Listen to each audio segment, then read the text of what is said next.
What's up, guys? Good evening. Welcome back to the Hope Shot Live. Man, we got a great story for you tonight, man. We got John G in the house, going to share his experience, strength, and hope. If you guys just jumping on, say what's up. Let us know you're here. If you guys would also make sure you share this out, man. You never know who's is going to help tonight, and I promise you, this is going to be a powerful one. I'm going to read the Hope Shot clarity statement.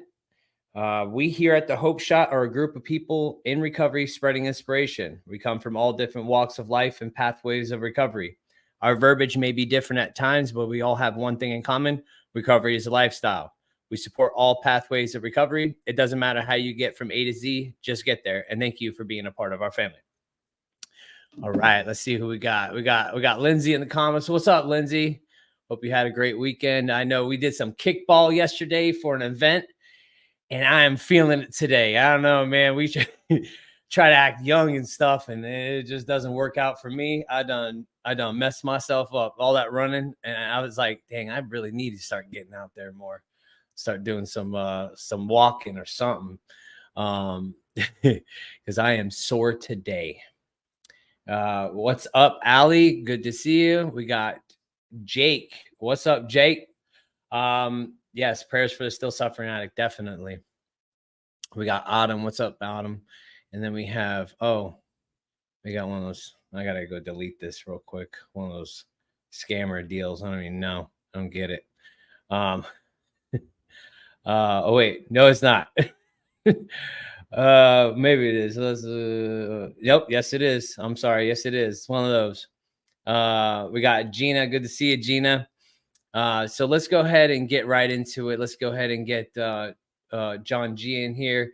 And if you guys, like I said, please share this out. You never know who this might help tonight. What's up, John? What's going on, man? Glad to be here.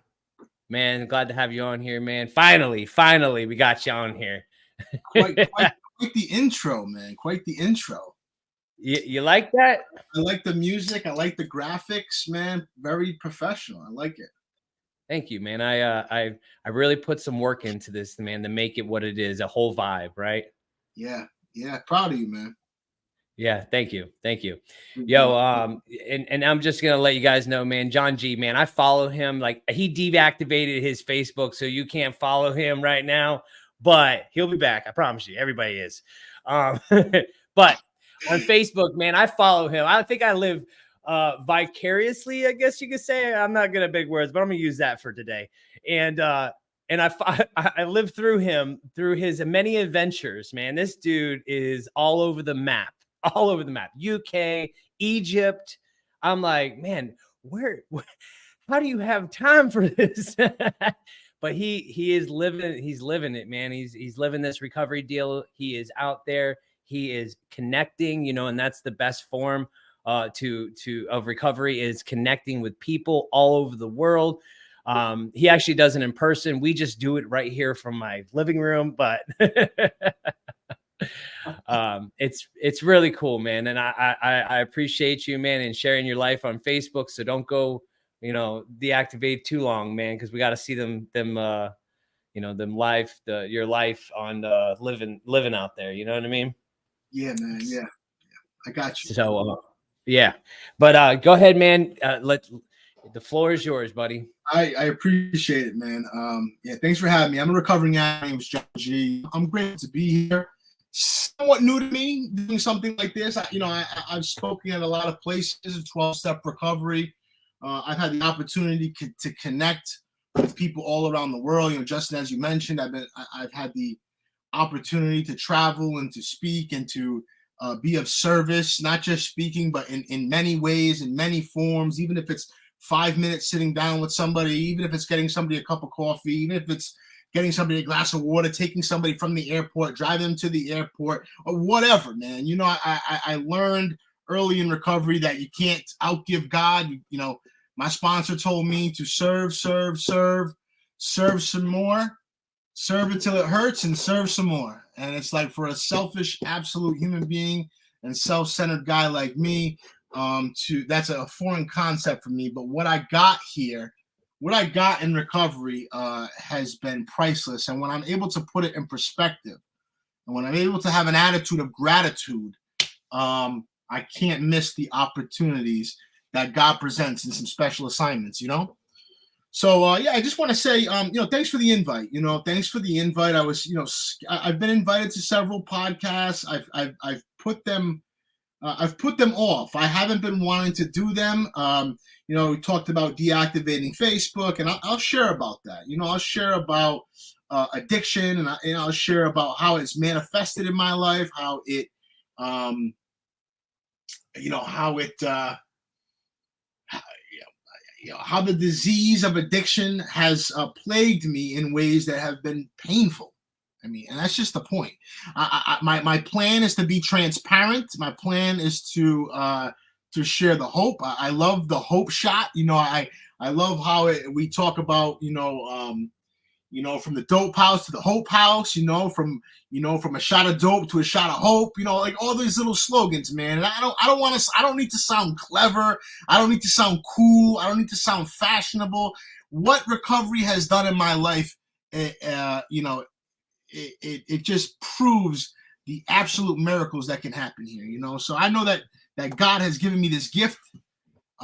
He gave me the free gift, but it's up to me to work for it to continue to keep it, you know. So anyway, so with that being said, again, I'm a recovering addict. I'm a recovering drug addict. I'm an addict of many sorts. I believe in the disease of addiction. I believe in addiction, and I believe that encompasses everything. I believe it encompasses alcohol.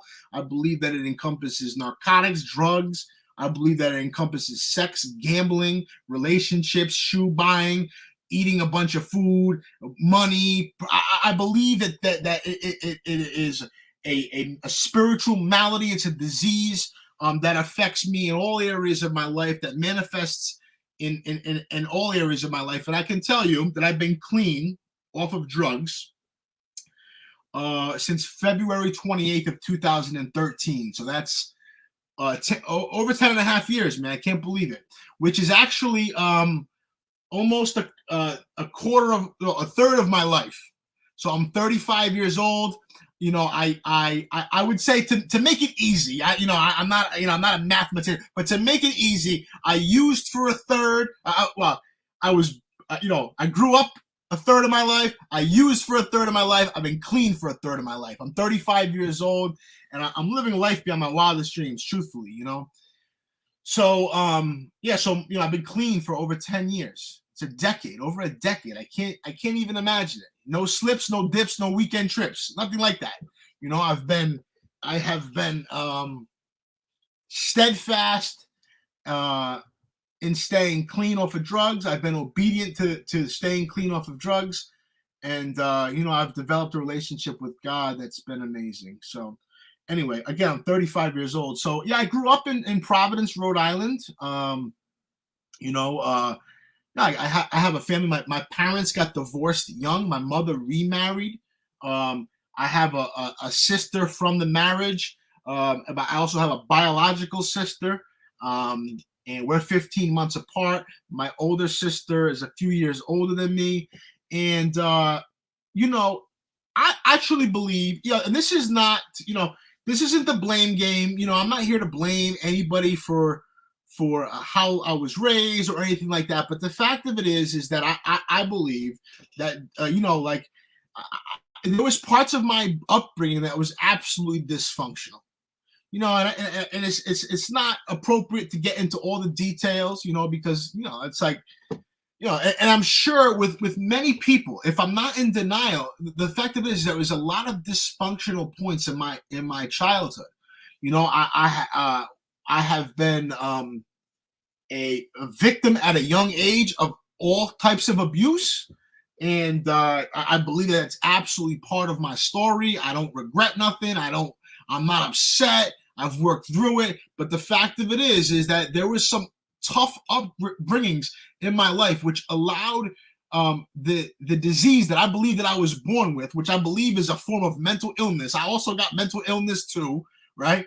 And if I got the disease of addiction or any type of thing, I got mental illness. I mean, that that's the truth. I got other issues. So the feelings of the things that have happened to me and the way that I was raised and the things that have happened to me compounded with like the chemicals in my brain when I was born have it set me up, for a life of feeling, not a life, but a childhood of feeling inadequate, of feeling less than, of having low self-worth, low self-esteem. Right now I'm in therapy. I've been in therapy for years and I love it. But I also am steadfast in my 12-step recovery. I'm absolutely steadfast, and I'll share about it, But right now, I'm gonna tell you something. I've worked a lot of areas of my life. Right now, in all transparency, I'm working on the first girl who broke my heart in 5th grade. Now, let me tell you something. When I talked about it with my therapist, I said, this is nothing. I remember I was moving out of town, and like I told the girl, like, yeah, I had to, I was leaving, and she gave me a friendly kiss on the cheek, and she said, but it wasn't what I wanted. I didn't want to move. I didn't want to be friends. I wanted her, and that perpetuated fantasy going well into my later years. So I'm working on that, and let me tell you something. I thought it was very minuscule. I said to myself, this isn't worth talking about, And I learned in therapy that there's a finite amount of trauma and information that I can get to the source, along with the 12 steps as I continue peeling the onion to get to the core. There's that finite amount that I can finally start to understand myself in a deeper way, in a deeper understanding of who I am, rather than wearing the mask. And I can tell you that for myself, and I'm good at taking off the mask, putting it on the shelf, getting another mask, putting it on, but taking the mask off, all of them, right? But still wearing the clown suit. And that's the truth. Taking off the mask, but wearing the clown suit, man. I mean, it's just the fact of it. It happens, running on image time. But let me tell you something. When I really got a hold of that revelation about my heart being broken in 5th grade, compounded with severe ADHD, compounded with the disease of addiction, compounded with some slight depression and anxiety and OCD, because OCD and addiction, obsessive compulsive, is they're different things, right? And I mean, listen, I'm not a doctor by any means, but this is what I've learned over my time, and I felt that all in my body, man. I felt it. So my mind was trying to minimize it, but my body said, no, you remember this. You remember the pain, John.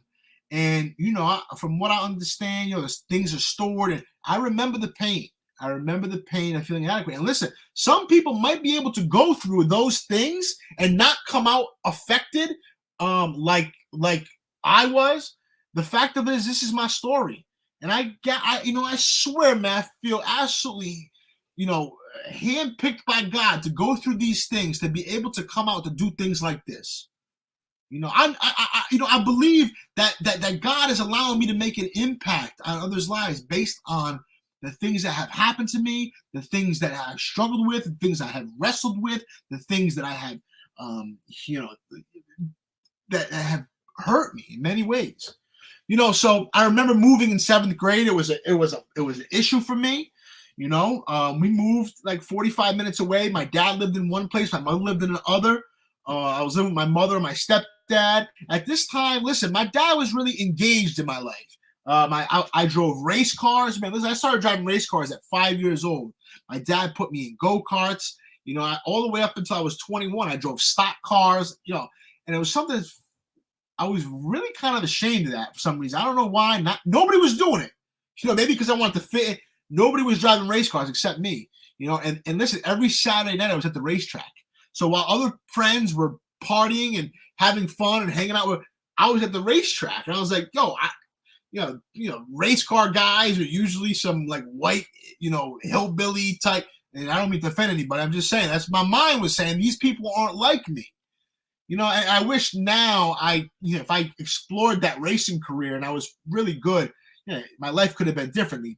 I could have been different. But again, with the inadequacies of how I felt about myself, needing to be on the scene, not wanting to be away from the things that listen, man, I struggled with being a race car driver. I don't know. It was traumatic for me. I don't know why. And, but listen, I played football and, I was a popular kid. I was an athletic guy. I was a charming guy. I was a personable guy. I had good energy. And I still, to this day, I understand I have defects, but I also have some wonderful assets. I can tell you that there's parts about me that are absolutely wonderful. There's also parts about me that aren't so good. That actually are downright almost like ridiculous. However, I have an opportunity to I free myself, and I understand. Listen, I'm trying not to care what people think about me. We all got our issues. I'm hoping that people like me more than they don't like me. But listen, that's not up for me. Some people just rub people the wrong way. I can tell you that I'm a super judgmental guy, and a lot of people rub me the wrong way. And a lot of times I'm vocal about it. But it's like that's not how I want to operate. So I still got issues. But moving away was a big deal for me. And what happened was I went from the city, right, to a beach town. And my dad lived in the city, and now my mom was in the beach town. And I thought that my street cred went away. Right? I feel like I wasn't a G, I wasn't a gangster no more because I wasn't in the city. And so then I think one day I was a Blood, and one day I was a Crip, and the other day I was a Latin King. All these masks because I didn't understand who John was. Still suffering, man. Still suffering in silence, But that's where I was introduced to drugs in that beach town, man. I remember in the back of the bus with my buddy, he pulled out a bong, and I said, yo, man, I don't know. That might hurt me. We'll laugh about it today. I took a bong rip, man, and it was off and running from there. And listen, I started smoking crack. I started putting things up my nose. I started dealing in underground scenes with, some really ratchet things were happening, gambling scenes. I mean, I always had the life in the beach town, but I always went back to the city, and that's that I was always attracted to the fast pace, to the running and gunning, to the girls, to the drugs, to the fast money, to the gambling. Something about that excitement what was thriving for me. It was beautiful for me. Even now, it's 8:00 on a Sunday. I can't even believe I'm home right now. I'm usually out and about because there's something in me still that I'm working on that needs to run. So anyway, man, I entered into recovery, man. I entered into recovery without my permission. I entered in recovery. My first recovery meeting was in May of 2012. And I finally got clean a little less than a year later in February. And, my recovery started in Rhode Island, but it's how I met Justin and a lot of people. People know me from Florida. I went down. I went to treatment. I went to treatment in Florida, and I got there and I stayed there. And I remember I was living with one guy, and I got kicked out of his house, and I was living with another friend, and then I got my own place, and then I had an opportunity to buy that place. And this whole time I'm doing meetings. Listen, I'm doing 90 meetings in 90 days. I'm not playing with this disease, man. Right? I'm doing that. Listen, I'm going to tell you that I was perfectly imperfect. I got in fights in meetings. I got thrown off the grounds of the women's halfway house. Don't ever come back here anymore. I got in fights, drag out fights in the meetings. People threw coffee pots at me. They threw books at my head. I was yelling at people. Said, don't come back to my home group. Craziness, man, craziness. I did that for a long time. Again, still acting like a child. I didn't do a lot of work on myself in the first 5 years. That's the truth. I didn't do a lot of work on myself. I was still running and gunning with a disease mentality. They say, what happens when you take the drugs away from a crazed drug addict, right? Right? You still got a crazed addict, you know. And I was a crazed addict. Some people put the drugs down and become more dangerous. I was a guy who put the drugs down and became more dangerous, right? And listen, so I got a good job. I started making good money, and like life was good. I started to understand, like, staying clean's paid off. It's starting to pay off. It's a really beautiful thing. And for my first 6 years in my recovery, even though I was clean and crazy, I started to understand a little bit that this was paying off for me. I bought a house. I had a 6-figure job. I had a new car. Like, I had all of these things, right? Things. Now, a lot of people got opinions on that, and that's cool. I believe that, we can define our own success here in recovery. I was happy with that job. I was happy with the car. I was happy I had a house. I didn't get clean here to still try to beg, borrow, and steal. I didn't come here not to prosper. I came here to share ideas about how I could, get better in my life, and how I could share it with you, and how I could start businesses, Justin, and start podcasts, and all from making the first meeting, all from doing 90 and 90, all from just surrendering, man. Surrendering. Drugs whooped my ass 24/7 for a long time. I was just at a dinner table with 5 guys. A couple of my friends from New Jersey came in. We just had a dinner table, and we're talking about how we're having dinner at 5 o'clock on a Sunday, man. And we remember being broke. Not even Saturday morning. Friday night, broke. Like, when you get paid Friday afternoon and you broke Friday night? It's painful. Running out of drugs and money at the same time and still having a night to go and being in extreme, terrible, man. Terrible. I never want to go back there. Never. So,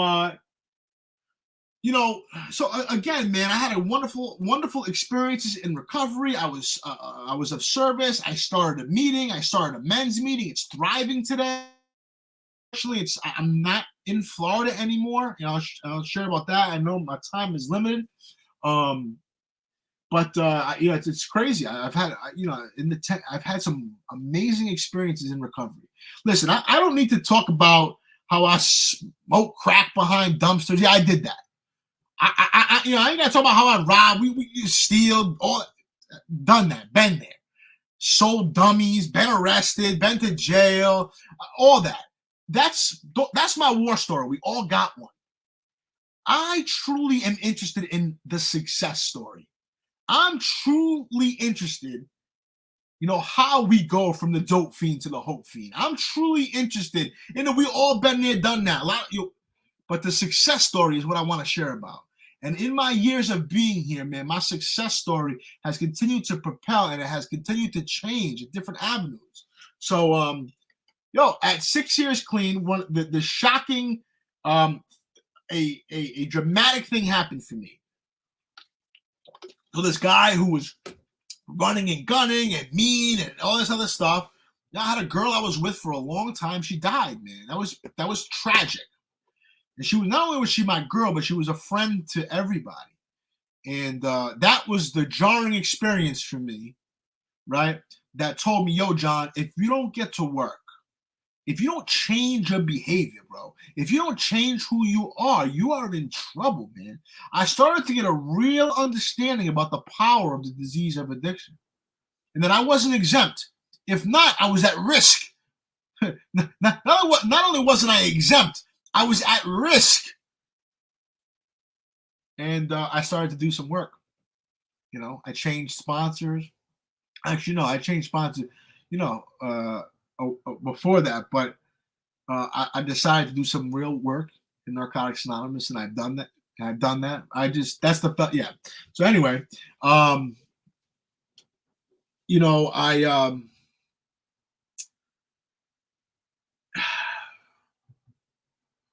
yeah, man, I'm just sitting here grateful. My sponsor talks about gratitude attacks, right? So anyway, so I really started to do some work. But when she died, man, something happened to me. And there's a lot of people who know me really, really, really well that will say that something changed in me. And not only was it the work that I was doing on myself, But it was the understanding that, yo, like I was a young guy in recovery. Not many people died when I got, in my life before I got here. Like I had a friend in as soon as we graduated high school, he shot himself in the head. Like that was a big deal. But that was my first real loss. And I said, wow, man, this life is fragile. And I certainly don't want to spend it in misery. I definitely don't want to be locked up in a crack house with people I don't even like. So I said, yo, it's time. So I got to work, man. I got to work here. I did some really heavy work. And I started to travel. That's when I started to travel, man. I started to travel in 2019. I was invited to California, and I shared my story at a midnight meeting. And from there, it took off, man. I started going to different places. I've had the opportunity to share in Egypt, Puerto Rico, Mexico, London. I just got invited to Barbados. I'm going to Barbados in November. I was asked to be the keynote speaker in Tennessee. And I've been in a dark hole, man, the past 2 years. Let me tell you, that 6 to 8 years was a lot of work, and I was doing well.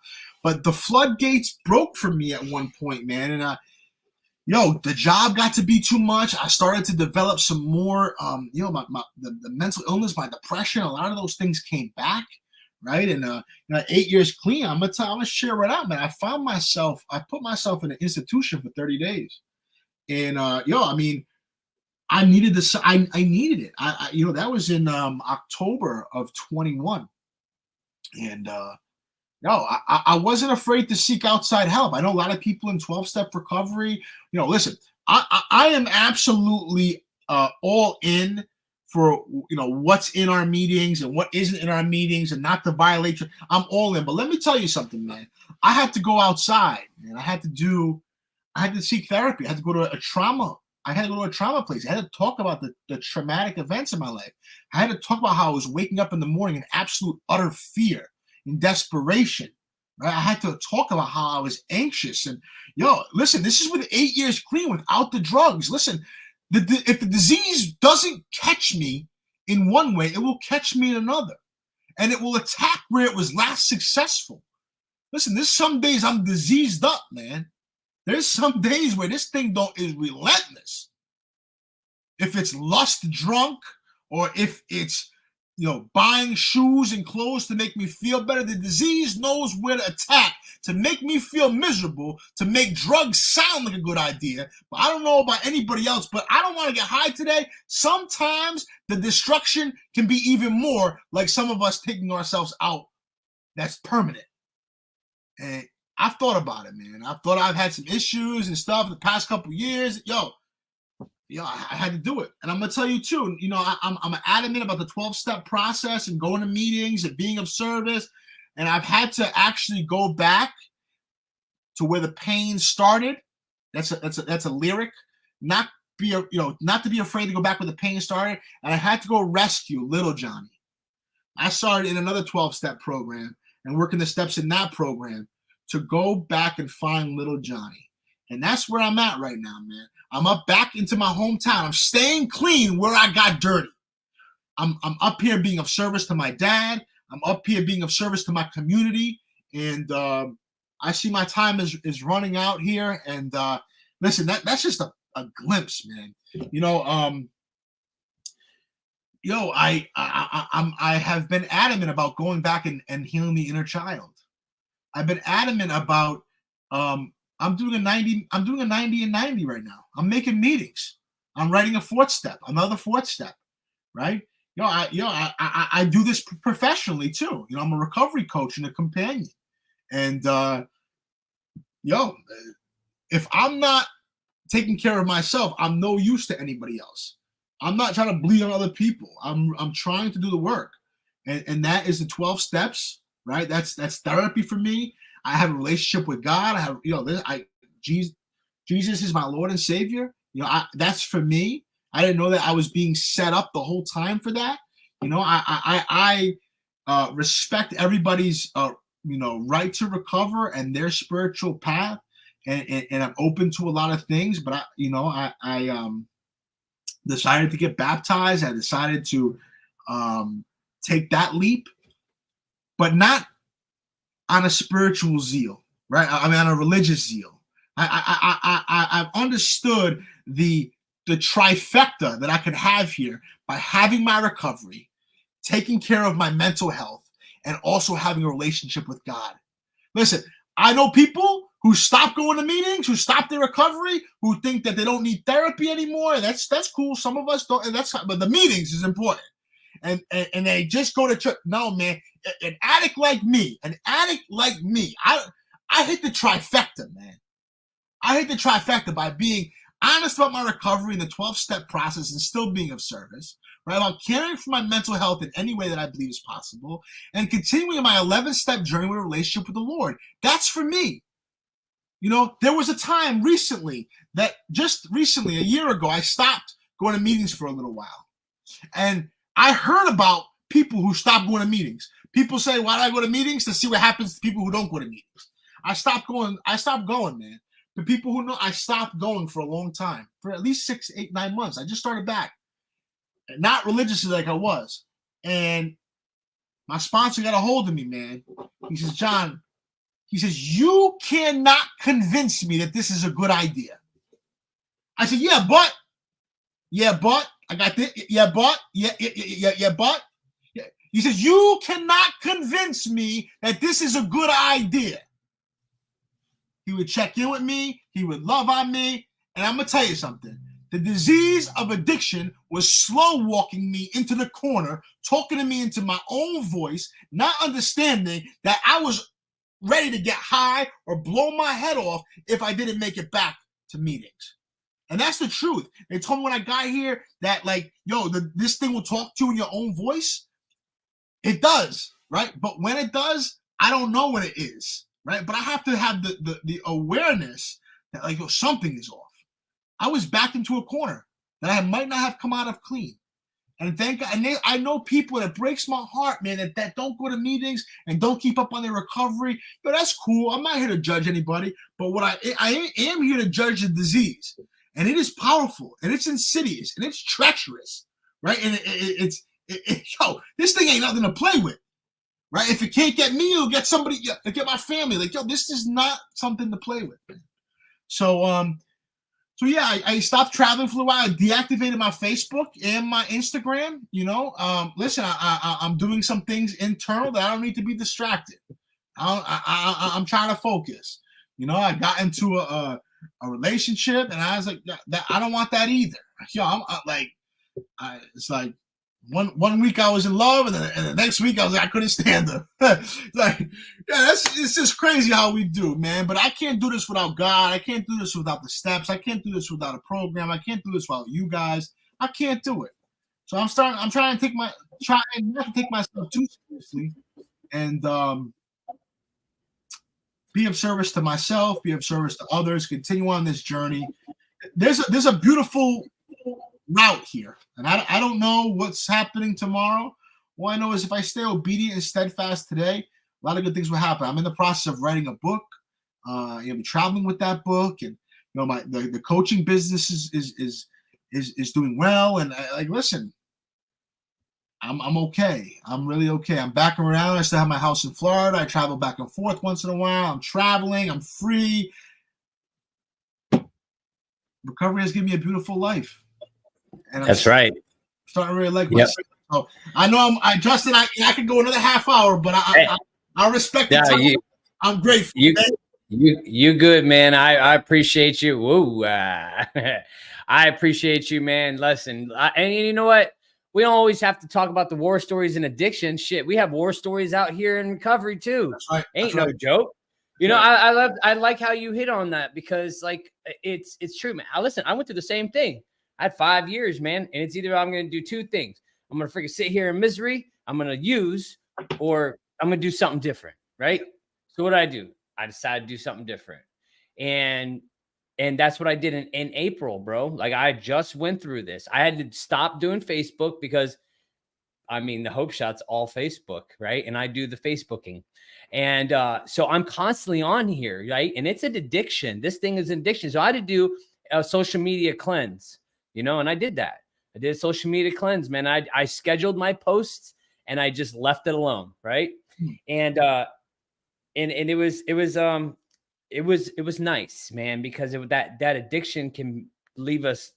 It, like you said, man, our disease is sitting there doing push-ups, waiting for us to slip. It talks to us in our own voice. It makes us feel these certain things that like we need to use in order to get some relief in our life, right? And and in April, man, I was in a dark, dark place, man. And what I did something different. I started getting back into my work. I started doing meditation every single morning. Meditation is something that's like changed me as a person to calm this thing, man. You know, the depression, anxiety, like you were talking about, was very strong for me too. You know, and some days I'd be happy, and other days I'd be miserable. And then next thing you know, I wake up every morning in fear. That's why this meditation first thing in the morning before I do anything is important, because I have to get right and get ready for the day. I have to bring Justin into the day in a proper zone, not going to my phone going, oh, what's there? What do I have to do? Shit's crazy. My day is insane. My life is insane. I think a lot of our lives are insane because it's fast paced. Like we always been. It's like go, go, go, go, go. We have to make money. We have to support our kids. We have to do this. We have to do that. And, you know, this person needs help. That person needs help. Got to call here. Got to do this. And we are people of doing, right? And I told Tiffany this. It's like, even if I had time, I'd probably just do more things, you know, if I had some relief. And that's not always a healthy thing either. But I'll tell you right now is the relief in this, man. It's like we didn't get clean or sober, whatever you want to call it, to be miserable. We came here to fix. Why do we keep wanting the solution to be a substance? It's because we're wacky and we're crazy, and we need to go to God. We need to find a spiritual path. It doesn't matter what it looks like, and find out what works. You know, I had to figure out what worked for me. Because what works for you, John, ain't gonna work for me, you know, and vice versa. Or maybe it might, or maybe it won't. Who knows, right? So that's the things we need to talk about. You know, 10 years into this thing, you know, it doesn't matter. We're not. We are all susceptible to that. But let's read some of these comments, man. And I appreciate you coming on here and being honest about that stuff. Thanks, like I said, I go through the same. Let's see. We got we got Rudolph says the setup is looking good, man. Glad to see you. Yeah. I just got all this done pretty much here. And we got Gina says, Johnny, it's my girl. We got Davian. We got Erica. She says, Erica in the house. God is good, yo. I recover out loud for those still suffering in silence. We got Melissa in the comments. What's up, Melissa? She just came out with a book too. Third. I don't even know. I can't count anymore. But she got a book just came out. Miracle Mindset, I believe it is. And we got Steve. You know, Big Steve. That's my boy, and so is Davion, man. From the early beginnings, from the first day, Davion. Yeah. The first day. Drop me off, man. Took me out of treatment, dropped me off where I needed to go. Yeah, Big Steve, he's an awesome, man. Great dude. Big Steve, my boy, man. Yeah. We got Lindsay says, I love how you touched on the good attributes that we have. It's a good reminder because I think sometimes I'm so programmed to think negatively about myself. I think that's the guilt and shame that sometimes remains if I'm not working on myself. And that's a fact right there. You know, John, I really loved how you talked about the finding little Johnny, you know, because you know, that's important, man. All these past trauma, you didn't even know you need it. Because listen, I actually just went into therapy as well. You know, I didn't think I needed it when I first got in here. I did a little bit, you know, to do the outpatient stuff, but then I put it away because it's like you know, we don't recognize things as trauma, right? We don't recognize it because we think they're minuscule, like you were talking about with the girl that you lost, you know. And going through it, man, the fifth grade too, you know, the fifth grade relationship. You know, those little things, man, causes grief in our life, and we don't know what's going to affect us. And there's certain things that I didn't know affected me until I realized it. We got Tiffany says gratitude tax. I love that. Yeah, that's my sponsor's thing. I ain't taking credit for that. He says that. Just in case he hears it. We got Joe says, no matter what happens, no matter what we go through, everything is better when we do it clean. I just met Joe in person recently. Thanks, Joe. And gratitude tax sounds kind of like my blissed out moments. Let's see. We have, oh, Steve says she was good peeps, helped a lot of women. She lives on in all our hearts, John. Yeah. We got Rudolph says, absolutely, finding your younger self and reparenting the younger you. I'm so thankful that I've been learning about this early in my recovery. Erica says, whoop, whoop, yes, Jesus is my Lord and Savior. Team Jesus. Davion says, I'm proud of you, brother. And we got Rachel says, trauma therapy took my healing to a whole new level. Working the steps helped me process the anger and resentment associated with my rock bottom experience, but I definitely needed trauma therapy to free myself from the triggers and the PTSD.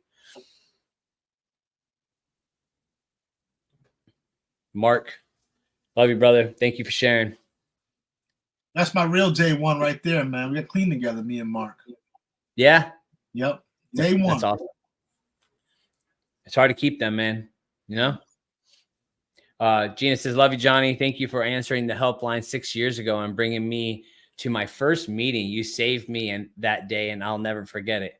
Wow. That's awesome right there. Yeah. That's what service does. Yeah, man. You can't replace those moments, man. Mm-mm. Oh. And Julia says, I keep sharing your podcast with my son who struggles with addiction. You both are proof that recovery is possible. Well, thank you so much.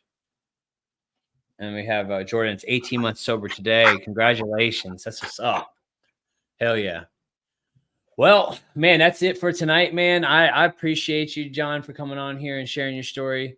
Yeah, it's always great, man. We just spread that hope, spread that. What did you call them? Damn, what'd you say it was? It's like shots of hope. It's with it. From a shot of dope to a shot of hope. Yeah, man. And that's what we're here for, man. That's what we do every week, man. And I appreciate you coming on, man.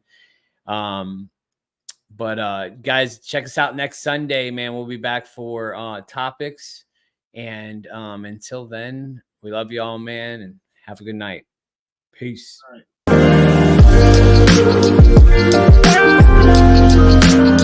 right.